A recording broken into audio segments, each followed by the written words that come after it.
अस्सलाम वालेकुम, खुशामदीद क़िराअतन क़ायदा में। आज मैं इस सूरह की जो है तजवीदी रूल्स बताऊँगी।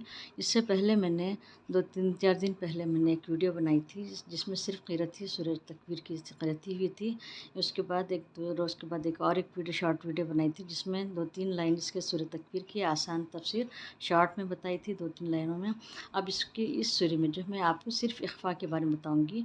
इख़फ़ा क्या है कि नून साकिन अरबी में जो है इख़फ़ा नून साकिन तनवीन के बाद अगर जो हुरूफ बता रही हूँ, जो हुरूफ आए हैं, तो अगर इस तरीक़े से हुरूफ आएँ तो इख़फ़ा को पढ़ने का तरीक़ा क्या होगा। जिस तरीक़े से हम उर्दू में पंखा पढ़ते हैं पंखा, तो इसी सेम उसी तरीक़े से इसमें आवाज़ निकलेगी। देखिए अब कैसे निकलेगी, वइज़न नुजूमुन कदरत, तो नुजूमुन कदरत नहीं आएगा। तो ये नून साकिन के बाद काफ़ एक हुरूफ याद रख लीजिए काफ़। इसके 15 हुरूफ हैं, इसमें जो हुरूफ हैं उसको बता रही हूँ। यहाँ देखिए बिअय्यि ज़म्बिन क़ुतिलत, ज़म्बिन क़ुतिलत नहीं पढ़ेंगे। देखिए यहाँ काफ़ आया है, यहाँ काफ़ है, 2 हुरूफ हो गए।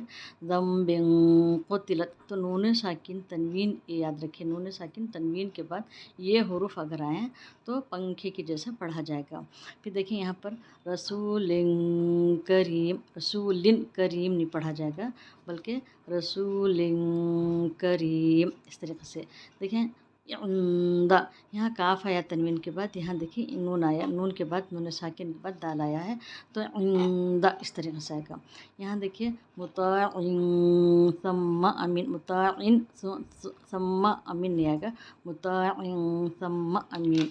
तो यहाँ देखिए लिमन शाअ मिनकुम, इस तरीक़े से यहाँ ये इख़फ़ा के रूल्स मैं आपके सामने रख रही हूँ। अस्सलाम वालेकुम।